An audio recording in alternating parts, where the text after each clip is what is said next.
Priatelia, dnes iba taký krátky pohľad na tému, ktorá sa deje vo veľkej miere mnohým z nás.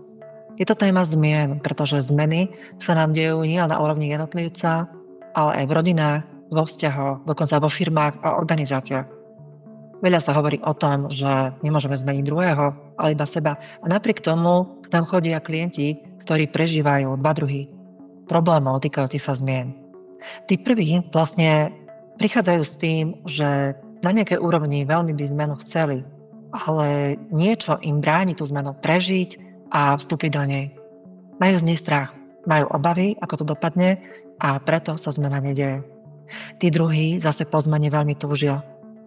A to znamená, že sú nespokojní s tým, čo je tu a teraz a neustále zameriavajú pozornosť na to, aké by to bolo, keby tá zmena nastala.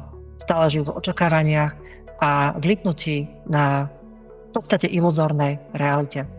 Jedni aj druhí majú teda niečo spoločné. Odchádzajú z tej prítomnosti, z toho, čo je tu a teraz, do budúcnosti.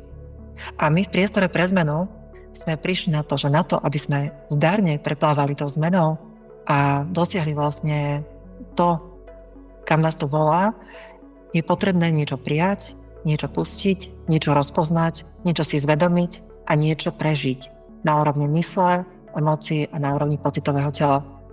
Takže pokiaľ vás to zaujalo, poskytujeme aj individuálne konzultácie a ešte teraz v lete máme pre vás 2 typy víkendových pobytov a na jeseň chystáme jedinečné podujatie s kvantovým fyzikom Jánom Rakom, ktoré bude koncom septembra a tu vám prinesieme vlastne možnosť vstúpiť do priestoru, kde sa tvorí vlastná realita.